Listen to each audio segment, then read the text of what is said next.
Hello everybody and welcome back to another new vlog. Thank you for joining me once again. I've just stopped here in this little bit of woodland because first of all I've shot here before and captured a few quite interesting images from this spot. But I noticed there's this tree just behind me with this absolutely fantastic root system, and standing here where I'm standing, I'm kind of at the bottom of a slope looking up towards that tree, and I kind of really noticed this root system of the tree and I wanted to capture a shot of that root system.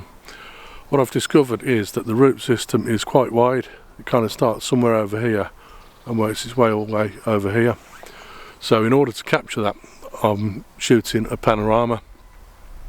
I think it's about 4 or 5 different shots, and then I'm going to stitch those together in post-production afterwards, and hopefully we'll get a really decent shot of this little bit of a root system that we've got going on here, which I find quite interesting. Now I've shot at f/16, so I want to focus just on that tree, but also with an f/16 aperture, anything just in front of the tree will also be in focus as well. So hopefully when I come to print this image off later, every part of the image that I need in focus will be in focus. So f/16, 1/4 of a second, because we haven't got an awful lot of light here, and ISO 100, and I think that works quite well. So I'll show you the panorama now.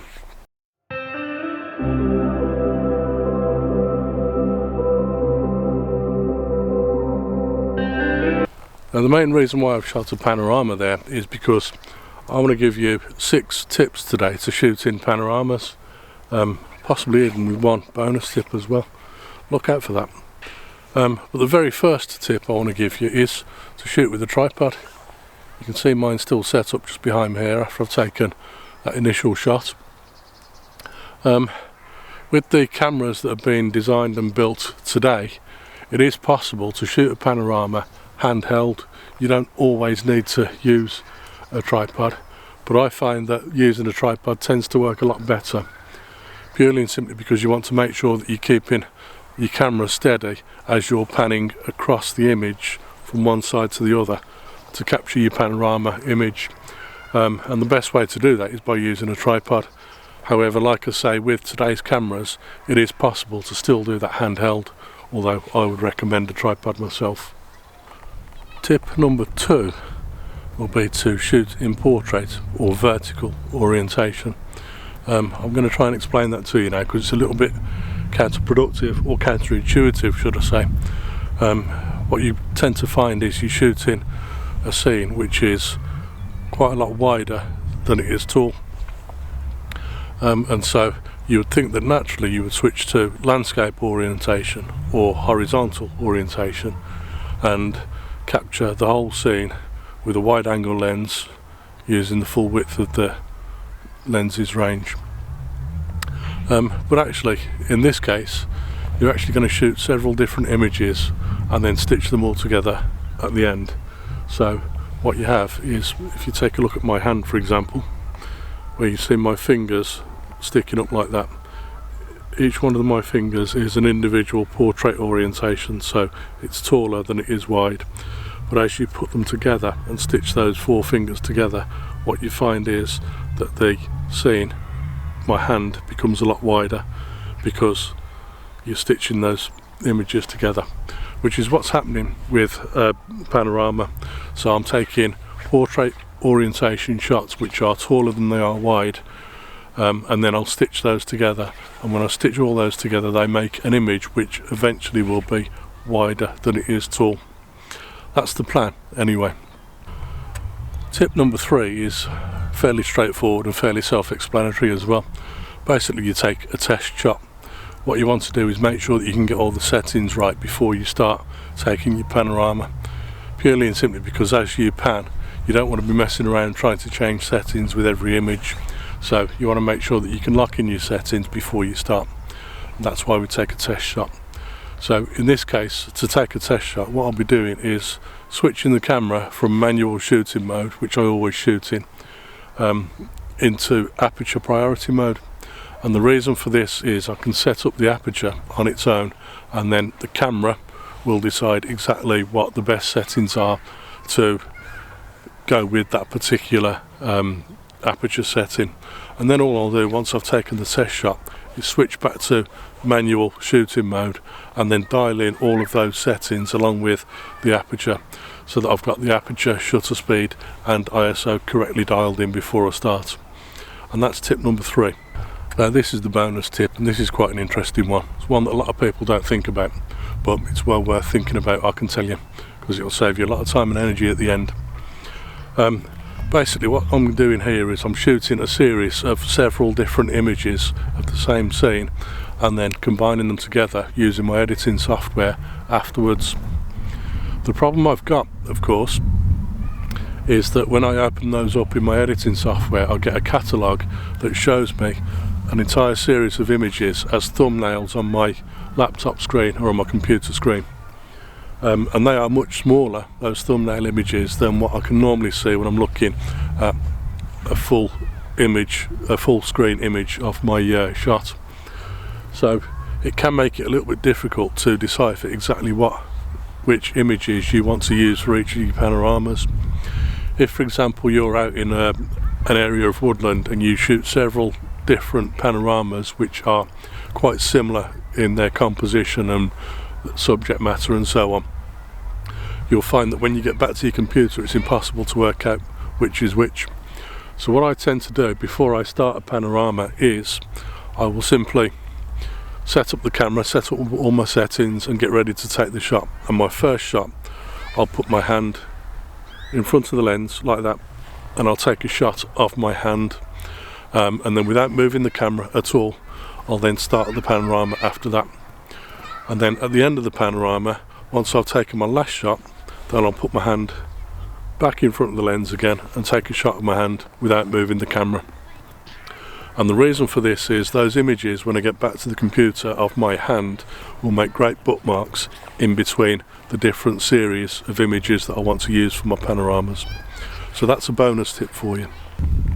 Now, tip number 4 is you want to lock your focus whilst you're taking your test shot as well. And this is a really important one, because as you are panning across your image, you don't want your camera to be auto-focusing, because every time you move the camera slightly to one side, what you'll find is the camera then tries to automatically focus on the one point in the image where it feels that that's the best subject for the image.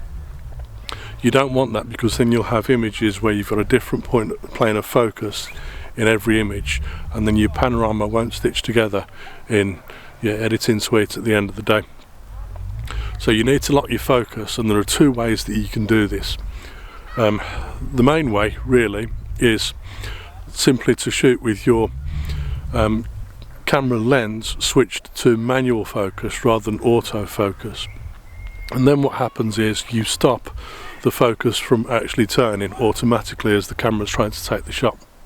Once you've then done that, when you find your subject, you can use your manual focus ring on the lens to turn your focus to the point where you need it to be, right on the subject. And then as you pan, your focus point will remain constant throughout that panning scenario. So you'll always have an image which has got the same focal distance or same focal point from your camera when you're panning the image across. So you'll end up being able to stitch the images together in post-production afterwards. Tip number 5 involves overlapping your images as you're taking them. So you take your first image, and once you've taken that image, then you will pan your camera slightly, and by panning your camera you'll move the image about 1/3 of the distance of the frame, 1/3 of the width of the frame of your shot. And when you've done that, what you've got is 1/3 of your image is going to be overlapped with the next image that you take. So when you next take an image, you've got 1/3, 1/3, 1/3, 1/3, and so on. And then when it comes to editing those images and stitching those images together, you've got something 1/3 at the edge of each image which will stick together with the next image or the image prior to it. So you'll end up being able to stitch those nice and easily together in post-production. And tip number 6, and this is the final tip, is to shoot in RAW, because all photographers will tell you this: shooting in RAW means that you've got slightly more control over your editing at the end of the day. It's just a much simpler way of doing things. A lot of people will shoot in JPEG, and then when they try and edit the images, they don't have very much control over what they're editing.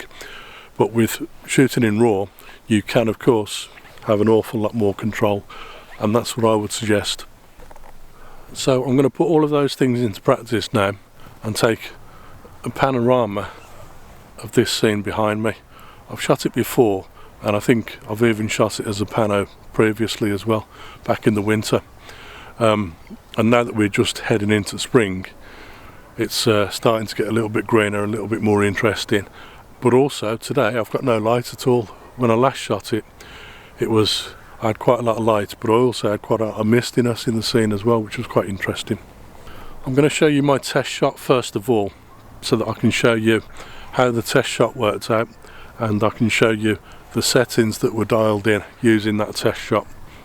But also I'm going to show you the raw file of the test shot, and then afterwards I'll show you the finished panorama so you can see how it looks after I've done the editing and so on.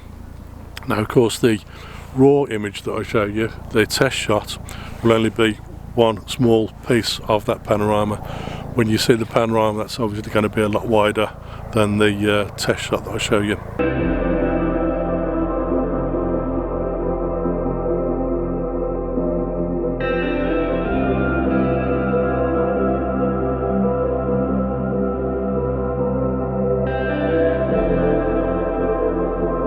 So that's it for today's vlog, ladies and gentlemen. I hope that's inspired you and given you a little bit more confidence to go out and shoot your own panorama images yourself.